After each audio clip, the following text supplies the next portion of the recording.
ओम शांति 21 जुलाई 2025 साकार मुरली मुरलीर मुख्य पॉइंट रे परम पिता परम शिक्षक परम सद्गुरु शिव बाबा कहते मिठे बच्चे पुरुषार्थ करी भल भाव दैव गुण धारण करने उचित काहाकू भी दुख देवा उचित नुहे तुम मानक भितरे कौनसी असुरी चालीचलन देखा उचित नुहे पुरुषार्थ करी भल भाव दैव गुण धारण करने उचित काहाकू भी दुख देवा उचित नुहे तुम मानक भितरे कौनसी असुरी चालीचलन देखा उचित नुहे। प्रश्न केउं असुरी गुण तुम मानकर श्रृंगार को बिगाड़ी देउछि केउं असुरी गुण तुम मानकर श्रृंगार को बिगाड़ी देउछि। उत्तर परस्पर मध्य लड़ाई झगड़ा करवा रुषिबा सेंटर रे विशृंखला सृष्टि करवा काहाकू दुख देवा ए सबू असुरी गुण अटे जहाँकि तुम मानकर सौंदर्य को बिगाड़ी देउछि। जो संतान माने बाबांकर होई जिबा परे मध्य एही असुरी गुण गुड़ी को त्याग करती नहीं ओलटा कर्म करि चलती सेमानंकु बहुत क्षति सहिबाकू पड़े। प्रत्येक कर्मर हिसाब अलगा अलगा बाबा पिता सहित धर्मराज मध्य अटंती। गीत भोलानाथ से निराला। ओम शांति आत्मिक संतान माने जानिछंती जे उच्चरु उच्च हेउछंती भगवान मनुष्य माने केवल गायन करुछंती किंतु तुमे माने दिव्य दृष्टि द्वारा देखुछ तुमे माने बुद्धि द्वारा जानुछ जे सीए आमको पाठ पढ़ाउछंती आत्मा ही शरीर द्वारा पाठ पढ़ुछि शरीर द्वारा सबकिछि आत्मा ही करुछि शरीर विनाशी जहाकू आत्मा धारण करी पाठ करुछि आत्मार ही समस्त पाठ निर्धारित होई रहिछि 84 जन्म मध्य आत्मारे निर्धार्य होई रहिछि तेणु प्रथमे निजको आत्मा मने करिबाकू हेबो बाबा हेले सर्वशक्तिमान जहांक ठारू तुम मानंकु शक्ति मिलुछि जग द्वारा अधिक शक्ति मिलुछि जहा द्वारा तुमे माने पवित्र हेउछ बाबा तुम मानंकु विश्व उपरे राजत्व करिबा पई शक्ति देउछंती केते महान शक्ति देउछंती। अहंकारी वैज्ञानिक माने एते सबु विनाश पई तयारी करूछंती सेमानंकर बुद्धि विनाश निमंते आउ तुम मानंकर बुद्धि अविनाशी पद पाइबा पई रहिछि तुम मानंकु बहुत शक्ति मिलुछि जो शक्ति आधार रे तुमे माने सारा विश्व उपरे राजत्व करुछ सेठारे प्रजांकर प्रजा उपरे राज्य हेबो नाही राजा राणींकर राज्य हेबो उच्चरु उच्च हेउछंती भगवान समस्ते तांको ही मने पकाउछंती लक्ष्मी नारायणंकर मंदिर तयारी करी पूजा करुछंती तथापि उच्चरु उच्च भगवान बोली गायन रहिछि एबे तुमे माने जानुछ एही लक्ष्मी नारायण विश्वर मालिक थिले उच्चरु उच्च विश्वर राजत्व बेहदर बाबांक ठारू मिलुछि तुम मानंकु केते उच्च पद मिलुछि तेणु तुमे माने केते खुशी हेबा उचित जहांक ठारू किछि मिले तांकु मने रखि थांती ना कन्यार स्वामी प्रति केते स्नेह रही थाए स्वामी पई प्राण मध्य देई देई थाए जदि स्वामीर मृत्यु हो जाए तेबे हाय हाय करी थाए ये तो पति मानंकर प्रति जे कि सर्वश्रेष्ठ पद प्राप्त कराइबा पई तुमको दैव गुण रे केते सजाउछंती तेणु तुम मानंक भितरे केते निशा रहिबा उचित दैव गुण मध्य तुमको एही ठारे ही धारण करिबाकू हेबो बहुतंक भितरे वर्तमान पर्यंत असुरी अवगुण रहिछि लड़ाई झगड़ा रुषिबा सेंटर रे धम चक्र करिबा बाबा सबु जानिछंती एही भली बहुत रिपोर्ट आसुछि काम तो महाशत्रु अटे किंतु क्रोध मध्य कम शत्रु नुहे अमुक प्रति स्नेह अछि मो प्रति काहेकि नाही अमुक कथा तांकु पचारिले मोते काहेकि पचारिले नाही एही परी बहुत संशय बुद्धि वाला रहिछंती राजधानी स्थापना हेउछि ना तेबे एमाने केउ पद पाइबे पदरे बहुत फरक रहिबो मेहंतर माने मध्य देख भल भल महल रे रही थांती किए केउठी तो किए आउ केउठी रहुछंती तेबे समस्त को बहुत ପୁରୁଷାର୍ଥ କରି ଭଲ ଦୈବୀ ଗୁଣ ଧାରଣ କରିବାକୁ ହେବ। ଦେହ ଅଭିମାନରେ ଆସିଲେ ଅସୁରୀ ଚଳନୀ ହୋଇଥାଏ। ଯଦି ଦେହୀ ଅଭିମାନୀ ହୋଇ ଜ୍ଞାନକୁ ଭଲ ଭାବରେ ଧାରଣ କରିବ ତେବେ ଉଚ୍ଚ ପଦ ପାଇବ। ଦୈବୀ ଗୁଣ ଧାରଣ କରିବାରେ ପୁରୁଷାର୍ଥ କରିବାକୁ ହେବ। କାହାକୁ ଦୁଃଖ ଦେବା ଉଚିତ ନୁହେଁ। ତୁମେ ଦୁଃଖହର୍ତ୍ତା ସୁଖକର୍ତ୍ତା ବାବାଙ୍କର ସନ୍ତାନ, ତେଣୁ କାହାକୁ ଦୁଃଖ ଦେବା ଉଚିତ ନୁହେଁ। ଯେଉଁମାନେ ସେଣ୍ଟରର ଦାୟିତ୍ୱ ନେଇଛନ୍ତି ତାଙ୍କ ଉପରେ ବହୁତ ଦାୟିତ୍ୱ ରହିଥାଏ। ଯେପରି ବାବା କହୁଛନ୍ତି, ପିଲାମାନେ ଯଦି ଭୁଲ କରିବେ ତେବେ 100 ଗୁଣା ଦଣ୍ଡ ଭୋଗ କରିବାକୁ ପଡ଼ିବ। ଦେହ ଅଭିମାନ ଆସିଲେ ବହୁତ କ୍ଷତି ହୋଇଥାଏ। କାରଣ ତୁମେ ବ୍ରାହ୍ମଣମାନେ ଅନ୍ୟମାନଙ୍କୁ ସୁଧାରିବା ପାଇଁ ନିମିତ୍ତ ହୋଇଛ। ଯଦି ନିଜେ ସୁଧୁରି ନାହଁ ତେବେ ଅନ୍ୟକୁ କ'ଣ ସୁଧାରିବ? ତେଣୁ ବହୁତ କ୍ଷତି ହୋଇଯିବ। ଏହା ପାଣ୍ଡବ ଗଭର୍ଣ୍ଣମେଣ୍ଟ ଅଟେ ନା? ସିଏ ଉଚ୍ଚରୁ ଉଚ୍ଚ ବାବା ଅଟନ୍ତି। ତାହା ସହିତ ସେ ଧର୍ମରାଜ ମଧ୍ୟ ଅଟନ୍ତି। ଧର୍ମରାଜଙ୍କ ଦ୍ୱାରା ବହୁତ ବଡ଼ ଦଣ୍ଡ ଭୋଗ କରିବାକୁ ପଡ଼ିବ। ଯଦି ଏପରି କିଛି କର୍ମ କରିବ ତେବେ ବହୁତ କ୍ଷତି ହୋଇଯିବ। ହିସାବ ହିଁ ହିସାବ ରହିଛି। ବାବାଙ୍କ ପାଖରେ ପୁରା ହିସାବ ରହୁଛି। ଭକ୍ତି ମାର୍ଗରେ ମଧ୍ୟ ହିସାବ ରହୁଛି। କହନ୍ତି ଭଗବାନ ତୁମମାନଙ୍କର ହିସାବ ନେବେ। ଏଠାରେ ବାବା ନିଜେ କହୁଛନ୍ତି ଧର୍ମରାଜ ବହୁତ ହିସାବ ନେବେ। ପୁଣି ସେ ସମୟରେ କ'ଣ କରିପାରିବ? ସାକ୍ଷାତକାର ହେବ। ଆମେ ଏହା ସବୁ କରିଛୁ। ସେଠାରେ ଅଳ୍ପ ମାଡ଼ ଖାଇଥାନ୍ତି, ଏଠାରେ ତ ବହୁତ ମାଡ଼ ଖାଇବାକୁ ପଡ଼ିବ। ତୁମେମାନେ ସତ୍ୟ ଯୁଗରେ ଗର୍ଭ ଜେଲରେ ଆସିବ ନାହିଁ। ସେଠାରେ ଗର୍ଭ ମହଲ ହେବ। ସେଠାରେ କେହି ପାପ ଆଦି କରିବେ ନାହିଁ। ତେଣୁ ଏପରି ରାଜ୍ୟଭାଗ୍ୟ ପାଇବାକୁ ହେଲେ ପିଲାମାନଙ୍କୁ ବହୁତ ଖବରଦାର ରହିବାକୁ ପଡ଼ିବ। କେତେକ ସନ୍ତାନ ବ୍ରାହ୍ମଣୀଙ୍କ ଠାରୁ ମଧ୍ୟ ତୀକ୍ଷ୍ଣ ହୋଇଯାଉଛନ୍ତି। ତେବେ ସେମାନଙ୍କର ଭାଗ୍ୟ ବ୍ରାହ୍ମଣୀଠାରୁ ମଧ୍ୟ ଉଚ୍ଚ ହୋଇଯାଉଛି। ଏ କଥା ମଧ୍ୟ ବାବା ବୁଝାଉଛନ୍ତି। ଭଲ ସେବା ନ କଲେ ଜନ୍ମ ଜନ୍ମାନ୍ତରର ଦାସ ଦାସୀ ହେବାକୁ ପଡ଼ିବ। ବାବା ସମ୍ମୁଖକୁ ଆସିବା ମାତ୍ରକେ ପିଲାମାନଙ୍କୁ ପଚାରୁଛନ୍ତି, ପିଲାମାନେ ଦେହୀ ଅଭିମାନୀ ହୋଇ ବସିଛ। ବାବାଙ୍କର ସନ୍ତାନମାନଙ୍କ ପ୍ରତି ମହାବାକ୍ୟ ହେଉଛି, ପିଲାମାନେ ତୁମମାନଙ୍କୁ ଆତ୍ମ ଅଭିମାନୀ ହେବାର ବହୁତ ପୁରୁଷାର୍ଥ କରିବାକୁ ହେବ। ଚାଲିବା ବୁଲିବା ସମୟରେ ମଧ୍ୟ ବିଚାର ସାଗର ମନ୍ଥନ କରିବା ଉଚିତ।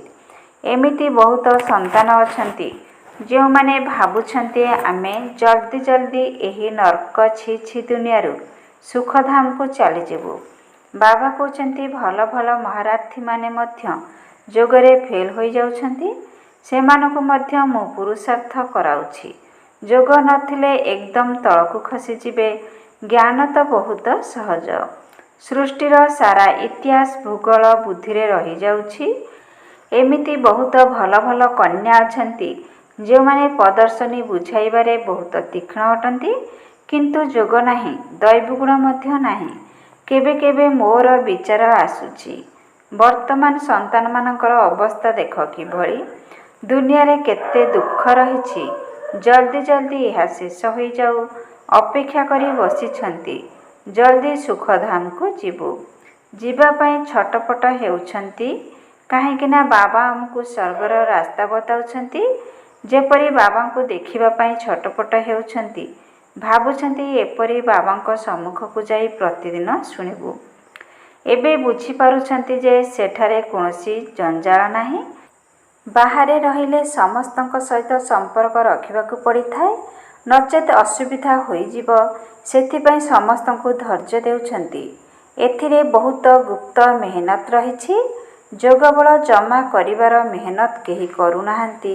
ଗୁପ୍ତରେ ବାବାଙ୍କ ସ୍ମୃତିରେ ରହିଲେ ବାବାଙ୍କ ନିର୍ଦ୍ଦେଶରେ ମଧ୍ୟ ଚାଲିବେ, କିନ୍ତୁ ଦେହ ଅଭିମାନ ଥିବା କାରଣରୁ ବାବାଙ୍କର ନିର୍ଦ୍ଦେଶ ଅନୁସାରେ ଚାଲୁନାହାନ୍ତି। ତେଣୁ ମୁଁ କହୁଛି ନିଜର ଚାର୍ଟ ଲେଖ, ତେବେ ଉନ୍ନତି ହେବ।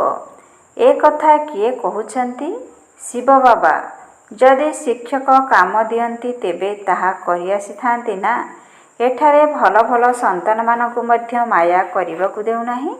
ଭଲ ସନ୍ତାନମାନଙ୍କର ଚାର୍ଟ ବାବାଙ୍କ ପାଖକୁ ଆସିଲେ ବାବା କହିବେ ଯେ ଦେଖ କିପରି ଯୋଗଯୁକ୍ତ ହୋଇ ରହୁଛନ୍ତି। ଭାବୁଛନ୍ତି ଆମେ ଆତ୍ମାମାନେ ଏକମାତ୍ର ପ୍ରେମିକଙ୍କର ପ୍ରେମିକା ଅଟୁ। ଶାରୀରିକ ପ୍ରେମିକ ପ୍ରେମିକା ଅନେକ ପ୍ରକାରର ଥାନ୍ତି। ତୁମେମାନେ ବହୁତ ପୁରୁଣା ପ୍ରେମିକ ଅଟ। ଏବେ ତୁମକୁ ଦେହୀ ଅଭିମାନୀ ହେବାକୁ ପଡ଼ିବ। ସେଥିପାଇଁ କିଛି ନା କିଛି ସହନ କରିବାକୁ ପଡ଼ିବ। କେବେ ବି ଅହଙ୍କାରୀ ହେବା ଉଚିତ ନୁହେଁ। ବାବା ଏପରି କହୁନାହାନ୍ତି ଯେ ହାଡ଼ ମଧ୍ୟ ଦେଇଦିଅ। ବାବା କହୁଛନ୍ତି ଭଲ ସ୍ୱାସ୍ଥ୍ୟ ରଖିଲେ ସେବା ମଧ୍ୟ ଭଲ ଭାବରେ କରିପାରିବ।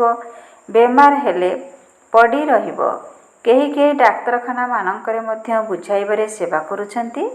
ତେଣୁ ଡାକ୍ତରମାନେ କହୁଛନ୍ତି ଏମାନେ ଫରିସ୍ତା ଅଟନ୍ତି। ଚିତ୍ର ସାଥିରେ ନେଇଯାଉଛନ୍ତି। ଯିଏ ଏହିପରି ସେବା କରୁଛନ୍ତି ତାଙ୍କୁ ଦୟାଳୁ କୁହାଯାଏ। ଏହିଭଳି ସେବା କରିଲେ କେହି କେହି ବାହାରିବେ। ଯେତେ ଯେତେ ଯୋଗଯୁକ୍ତ ହୋଇ ରହିବ ତେବେ ଯୋଗବଳ ଦ୍ୱାରା ମନୁଷ୍ୟମାନଙ୍କୁ ତୁମେମାନେ ଆକର୍ଷିତ କରିପାରିବ। ଏଥିରେ ହିଁ ତାକତ ରହିଛି। ପବିତ୍ରତା ହେଉଛି ପ୍ରଥମ। କୁହାଯାଏ ପ୍ରଥମେ ପବିତ୍ରତା ଏବଂ ଶାନ୍ତି, ପରେ ସମୃଦ୍ଧି। ଯୋଗବଳ ଦ୍ୱାରା ତୁମେ ପବିତ୍ର ହେଉଛ। ପୁଣି ରହିଛି ଜ୍ଞାନର ବଳ। ଯୋଗରେ କେହି ବି ଦୁର୍ବଳ ହୁଅ ନାହିଁ। ଯୋଗରେ ହିଁ ବିଘ୍ନ ପଡ଼ିଥାଏ। ଯୋଗବଳ ଦ୍ୱାରା ତୁମେମାନେ ମଧ୍ୟ ପବିତ୍ର ହେବ ଏବଂ ଦୈବୀଗୁଣ ତୁମ ଭିତରେ ଆସିବ। ବାବାଙ୍କର ମହିମାକୁ ଜାଣିଛ ନା? ବାବା କେତେ ସୁଖ ଦେଉଛନ୍ତି। 21 ଜନ୍ମ ପାଇଁ ତୁମମାନଙ୍କୁ ସଦା ସୁଖୀ ହେବାର ଯୋଗ୍ୟ କରୁଛନ୍ତି। ତେଣୁ କେବେ ବି କାହାକୁ ଦୁଃଖ ଦେବା ଉଚିତ ନୁହେଁ। କେତେକ ସନ୍ତାନ ଡିସସର୍ଭିସ୍ ଅର୍ଥାତ୍ ଅପସେବା କରି ନିଜେ ନିଜକୁ ଯେପରି ଶ୍ରାପିତ କରୁଛନ୍ତି, ଅନ୍ୟମାନଙ୍କୁ ବହୁତ ହଇରାଣ କରୁଛନ୍ତି। କୁସନ୍ତାନ ହୋଇ ନିଜେ ନିଜକୁ ଶ୍ରାପିତ କରିଦେଉଛନ୍ତି। ଡିସସର୍ଭିସ୍ କରିବା ଦ୍ୱାରା ଏକଦମ ରସାତଳକୁ ଚାଲିଯାଉଛନ୍ତି। ବହୁତ ସନ୍ତାନ ଅଛନ୍ତି ଯେଉଁମାନେ ବିକାରଗ୍ରସ୍ତ ହୋଇଯାଉଛନ୍ତି ଅଥବା କ୍ରୋଧରେ ଆସି ପାଠ ଛାଡ଼ି ଦେଉଛନ୍ତି। ଅନେକ ପ୍ରକାରର ସନ୍ତାନ ଏଠାରେ ଅଛନ୍ତି। ଏଠାରେ ରିଫ୍ରେଶ ହୋଇଯାଉଛନ୍ତି। ପୁଣି ନିଜ ଭୁଲର ପଶ୍ଚାତାପ କରୁଛନ୍ତି। କିନ୍ତୁ ପଶ୍ଚାତାପ ଦ୍ୱାରା କ୍ଷମା ମିଳିବ ନାହିଁ। ବାବା କହୁଛନ୍ତି ନିଜକୁ ନିଜ କ୍ଷମା କର। ସବୁବେଳେ ଯୋଗଯୁକ୍ତ ହୋଇ ରୁହ। ବାବା କାହାକୁ କ୍ଷମା କରୁନାହାନ୍ତି। ଏହା ହେଉଛି ପାଠପଢ଼ା। ବାବା ପାଠ ପଢ଼ାଉଛନ୍ତି। ତେଣୁ ତୁମେମାନେ ନିଜେ ନିଜ ଉପରେ କୃପା କରି ପାଠ ପଢ଼ିବାକୁ ହେବ। ଭଲ ମ୍ୟାନର୍ସ ରଖିବାକୁ ହେବ। ବାବା ବ୍ରାହ୍ମଣୀମାନଙ୍କୁ କହୁଛନ୍ତି ରେଜିଷ୍ଟର ନେଇ ଆସ। ଜଣ ଜଣଙ୍କର ସମାଚାର ଶୁଣି ପରାମର୍ଶ ଦିଆଯାଉଛି। ତେଣୁ ଭାବୁଛନ୍ତି ଯେ ବ୍ରାହ୍ମଣୀ ଆମ ନାମରେ ରିପୋର୍ଟ ଦେଇଛନ୍ତି। ତେଣୁ ଆହୁରି ଅଧିକ ଡିସସର୍ଭିସ୍ କରିବାରେ ଲାଗିପଡ଼ନ୍ତି। ବହୁତ ମେହନତ କରିବାକୁ ପଡ଼ିଥାଏ। ମାୟା ବହୁତ ବଡ଼ ଶତ୍ରୁ ଅଟେ। ମାଙ୍କଡ଼ରୁ ମନ୍ଦିର ଯୋଗ୍ୟ ହେବାକୁ ଦେଉନାହିଁ। ଉଚ୍ଚ ପଦ ପାଇବା ପରିବର୍ତ୍ତେ ଆହୁରି ତଳକୁ ଖସି ଯାଉଛନ୍ତି। ସେମାନେ ପୁଣି କେବେ ବି ଉପରକୁ ଉଠିପାରନ୍ତି ନାହିଁ। ମରିଯାଇଥାନ୍ତି ଅର୍ଥାତ୍ ଏହି ଜ୍ଞାନ ମାର୍ଗକୁ ଛାଡ଼ି ଦେଇଥାନ୍ତି। ବାବା ତୁମମାନଙ୍କୁ ବାରମ୍ବାର ବୁଝାଉଛନ୍ତି ଏହା ବହୁତ ଉଚ୍ଚ ଲକ୍ଷ୍ୟ। ତୁମମାନଙ୍କୁ ବିଶ୍ୱର ମାଲିକ ହେବାକୁ ପଡ଼ିବ। ଯେପରି ବଡ଼ ଲୋକମାନଙ୍କର ସନ୍ତାନମାନେ ବହୁତ ରାଜକୀୟ ହୋଇଥାନ୍ତି। ଯେପରି ବାପାଙ୍କର ସମ୍ମାନ ନ ଯାଉ। କେହି କହିଦେବେ ତୁମର ବାପା କେତେ ଭଲ, ମାତ୍ର ତୁମେ ଏକଦମ କୁପୁତ୍ର ଅଟ। ନିଜ ବାପାଙ୍କର ଇଜ୍ଜତକୁ ହରାଉଛ।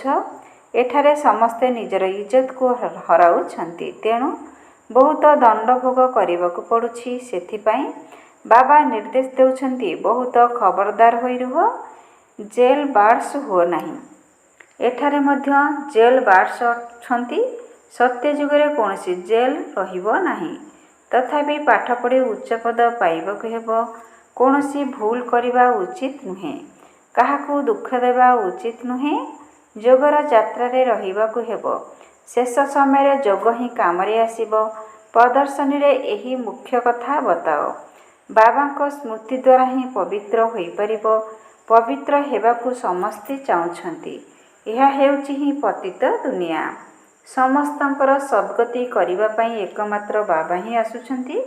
ଖ୍ରୀଷ୍ଟ, ବୁଦ୍ଧ ଆଦି କେହି ମଧ୍ୟ କାହାର ସଦ୍ଗତି କରିପାରିବେ ନାହିଁ। ପୁଣି ବ୍ରହ୍ମାକୁ ମଧ୍ୟ ସଦ୍ଗତିଦାତା କହିଦେଉଛନ୍ତି। କିନ୍ତୁ ବାସ୍ତବରେ ବ୍ରହ୍ମାକୁ ମଧ୍ୟ ସଦ୍ଗତିଦାତା କୁହାଯିବ ନାହିଁ।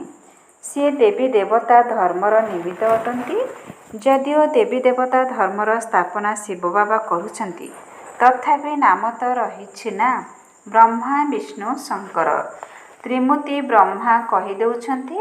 ବାବା କହୁଛନ୍ତି ଏ ମଧ୍ୟ ଗୁରୁ ନୁହନ୍ତି। ଗୁରୁ କେବଳ ଜଣେ ହିଁ ଅଟନ୍ତି। ତାଙ୍କ ଦ୍ୱାରା ତୁମେମାନେ ଆଧ୍ୟାତ୍ମିକ ଗୁରୁ ହେଉଛ। ବାକି ସେ ହେଲେ ଧର୍ମସ୍ଥାପକ। ଧର୍ମସ୍ଥାପକକୁ ସଦ୍ଗତିଦାତା କିପରି କୁହାଯିବ, ବୁଝିବା ନିମନ୍ତେ ଏହା ବହୁତ ଗଭୀର କଥା। ଅନ୍ୟ ଧର୍ମସ୍ଥାପକମାନେ କେବଳ ଧର୍ମ ସ୍ଥାପନ କରୁଛନ୍ତି। ଯାହାଙ୍କ ପଛରେ ତାଙ୍କ ଧର୍ମର ଆତ୍ମାମାନେ ଆସିଯାଉଛନ୍ତି, ସେ ସମସ୍ତଙ୍କୁ ଘରକୁ ନେଇଯାଇପାରିବେ ନାହିଁ। ସେମାନଙ୍କୁ ପୁନର୍ଜନ୍ମରେ ଆସିବାକୁ ହିଁ ପଡ଼ିବ। ଏହି ଜ୍ଞାନ ସମସ୍ତଙ୍କ ନିମନ୍ତେ ଉଦ୍ଦିଷ୍ଟ। କେହି ଜଣେ ହେଲେ ଗୁରୁ କାହାର ସଦ୍ଗତି କରିପାରିବେ ନାହିଁ। ବାବା ବୁଝାଉଛନ୍ତି, ଗୁରୁ ପତିତପାବନ ଏକମାତ୍ର ଜଣେ ହିଁ ଅଟନ୍ତି। ସିଏ ହିଁ ସମସ୍ତଙ୍କର ସଦ୍ଗତିଦାତା, ମୁକ୍ତିଦାତା, ଲିବରେଟର ଅଟନ୍ତି। ସମସ୍ତଙ୍କୁ କହିବା ଦରକାର, ଆମର ଗୁରୁ କେବଳ ଜଣେ ଅଟନ୍ତି, ଯିଏକି ସମସ୍ତଙ୍କୁ ସଦ୍ଗତି ଦେଉଛନ୍ତି, ଶାନ୍ତିଧାମ ସୁଖଧାମକୁ ନେଇଯାଉଛନ୍ତି। ସତ୍ୟଯୁଗ ଆରମ୍ଭରେ ବହୁତ କମ୍ ସଂଖ୍ୟକ ରହିବେ। ସେଠାରେ କାହାର ରାଜ୍ୟ ଥିଲା ଚିତ୍ର ଦେଖାଇବେ ନା। ଏ କଥା କେବଳ ଭାରତବାସୀ ହିଁ ମାନିବେ। ଦେବତାମାନଙ୍କ ପୂଜାରୀମାନେ ମଧ୍ୟ ତୁରନ୍ତ ମାନିବେ ଯେ ବାସ୍ତବରେ ଏମାନେ ହିଁ ସ୍ୱର୍ଗର ମାଲିକ ଅଟନ୍ତି। ସ୍ୱର୍ଗରେ ଏମାନଙ୍କର ରାଜ୍ୟ ଥିଲା। ବାକି ସବୁ ଆତ୍ମା କେଉଁଠି ଥିଲେ? ତେବେ ନିଶ୍ଚିନ୍ତ କୁହାଯିବ ଯେ ଏମାନେ ନିରାକାରୀ ଦୁନିଆରେ ଥିଲେ। ଏ କଥା ମଧ୍ୟ ତୁମେମାନେ ଏବେ ବୁଝୁଛ। ପୂର୍ବରୁ ତୁମମାନଙ୍କୁ କିଛି ହେଲେ ଜଣା ନଥିଲା। ଏବେ ତୁମମାନଙ୍କ ବୁଦ୍ଧିରେ ସୃଷ୍ଟିଚକ୍ର ଘୂରୁଛି। ବାସ୍ତବରେ 5000 ବର୍ଷ ପୂର୍ବରୁ ଭାରତରେ ଏମାନଙ୍କର ରାଜ୍ୟ ଥିଲା। ପୁଣି ଯେତେବେଳେ ଜ୍ଞାନର ପ୍ରାରବ୍ଧ ପୂରା ହୋଇଯାଉଛି, ସେତେବେଳେ ଭକ୍ତିମାର୍ଗ ଆରମ୍ଭ ହେଉଛି। ଏବେ ପୁଣି ଦରକାର ପୁରୁଣା ଦୁନିଆରୁ ବୈରାଗ୍ୟ। ବାସ୍, ଏବେ ଆମେ ନୂଆ ଦୁନିଆକୁ ଯିବୁ। ପୁରୁଣା ଦୁନିଆରୁ ମନ ହଟିଯାଉଛି। ସେଠାରେ ସ୍ୱାମୀ, ସନ୍ତାନ ଆଦି ସବୁ ସେହି ଅନୁସାରେ ମିଳିବେ। ବେହଦର ବାବା ଆମକୁ ବିଶ୍ୱର ମାଲିକ କରୁଛନ୍ତି। ଯେଉଁମାନେ ବିଶ୍ୱର ମାଲିକ ହେବାକୁ ଯାଉଛନ୍ତି, ସେମାନଙ୍କର ବିଚାର ବହୁତ ଉଚ୍ଚ ଏବଂ ଚଳଣି ମଧ୍ୟ ବହୁତ ରାଜକୀୟ ହେବ। ତାଙ୍କର ଭୋଜନ ମଧ୍ୟ ବହୁତ କମ୍ ହେବ।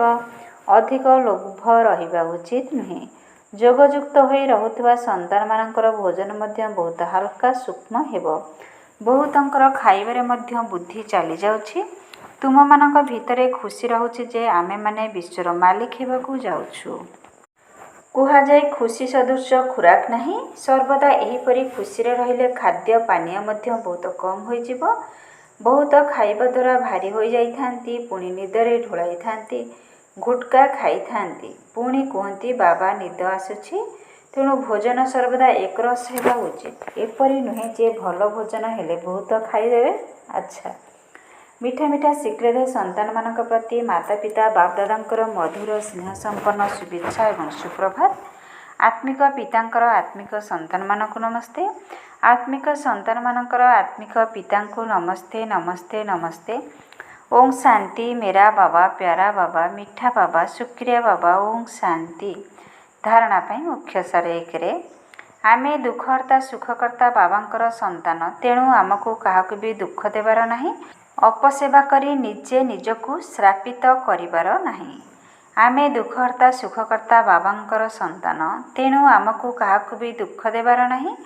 ଅପସେବା କରି ନିଜେ ନିଜକୁ ଶ୍ରାପିତ କରିବାର ନାହିଁ। 2ରେ ନିଜର ବିଚାରକୁ ବହୁତ ଶ୍ରେଷ୍ଠ ଏବଂ ରାଜକୀୟ ରଖିବାକୁ ହେବ। ଦୟାଶୀଳ ହୋଇ ସର୍ବଦା ସେବାରେ ତତ୍ପର ରହିବାକୁ ହେବ। ଖାଇବା ପିଇବାର ଲୋଭକୁ ତ୍ୟାଗ କରିବାକୁ ପଡ଼ିବ। ନିଜର ବିଚାରକୁ ବହୁତ ଶ୍ରେଷ୍ଠ ଏବଂ ରାଜକୀୟ ରଖିବାକୁ ହେବ। ଦୟାଶୀଳ ହୋଇ ସର୍ବଦା ସେବାରେ ତତ୍ପର ରହିବାକୁ ହେବ। ଖାଇବା ପିଇବାର ଲୋଭକୁ ତ୍ୟାଗ କରିବାକୁ ପଡ଼ିବ। ବରଦାନ। ସଚ୍ଚୋଟ ହୋଇ ନିଜକୁ ବାବାଙ୍କ ସମ୍ମୁଖରେ ସ୍ପଷ୍ଟ କରୁଥିବା ଚର୍ତ୍ତିକଳାର ଅନୁଭବୀ ହୁଅ। ନିଜକୁ ଯାହା ଅଟେ, ଯେପରି ଅଟେ, ସେହିପରି ହିଁ ବାବାଙ୍କ ସମ୍ମୁଖରେ ପ୍ରତ୍ୟକ୍ଷ କରିବା, ଏହା ହିଁ ସବୁଠାରୁ ବଡ଼ରୁ ବଡ଼ ଚର୍ତ୍ତିକଳାର ସାଧନ ଅଟେ। ବୁଦ୍ଧି ଉପରେ ଯେଉଁ ସବୁ ଅନେକ ପ୍ରକାରର ବୋଝ ରହିଛି, ସେଗୁଡ଼ିକୁ ସମାପ୍ତ କରିବାର ଏହା ହିଁ ସହଜ ବିଧି ଅଟେ।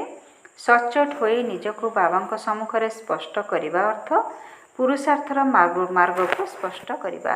କେବେ ବି ଚତୁରତା ପୂର୍ବକ ନିଜର ମନୋମତ ଏବଂ ପରମତର ଯୋଜନା କରି ବାବାଙ୍କର ବା ନିମିତ୍ତ ହୋଇଥିବା ଆତ୍ମାଙ୍କ ସମ୍ମୁଖରେ ଯଦି କୌଣସି କଥା ରଖୁଛ, ତେବେ ଏହା ମଧ୍ୟ ସଚ୍ଚୋଟତା ନୁହେଁ।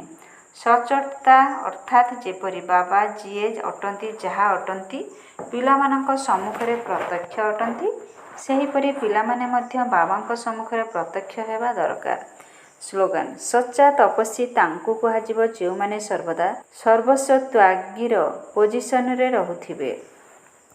ସଚ୍ଚା ତପସ୍ୱୀ ତାଙ୍କୁ କୁହାଯିବ ଯେଉଁମାନେ ସର୍ବଦା ସର୍ବସ୍ୱ ତ୍ୟାଗୀର ପୋଜିସନରେ ରହୁଥିବେ।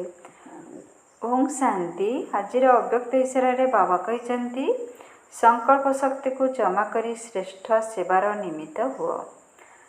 ବର୍ତ୍ତମାନ ହିଁ ଭବିଷ୍ୟତର ଦର୍ପଣ ଅଟେ। ତେଣୁ ବର୍ତ୍ତମାନର ସ୍ଥିତିରୂପୀ ଦର୍ପଣ ଦ୍ୱାରା ନିଜର ଭବିଷ୍ୟତକୁ ସ୍ପଷ୍ଟ ରୂପରେ ଦେଖିପାରିବ। ଭବିଷ୍ୟତର ରାଜ୍ୟ ଅଧିକାରୀ ହେବା ପାଇଁ ଚେକ୍ କର ଯେ ବର୍ତ୍ତମାନ ସମୟରେ ମୋ ଭିତରେ ଶାସନ କରିବାର ଶକ୍ତି କେତେ ପରିମାଣରେ ରହିଛି। ପ୍ରଥମେ ନିଜର ସୂକ୍ଷ୍ମ ଶକ୍ତିଗୁଡ଼ିକ, ଯାହାକି ତୁମର ବିଶେଷ କର୍ମକର୍ତ୍ତା ଅଟନ୍ତି, ନିଜର ସଂକଳ୍ପ ଶକ୍ତି ଉପରେ ଏବଂ ବୁଦ୍ଧି ଉପରେ ସମ୍ପୂର୍ଣ୍ଣ ଅଧିକାର ରହୁ, ତେବେ ଯାଇ ନିଜର ଭବିଷ୍ୟତକୁ ଉଜ୍ଜ୍ୱଳ କରିପାରିବ। ଓଁ ଶାନ୍ତି, ଓଁ ଶାନ୍ତି, ଓଁ ଶାନ୍ତି।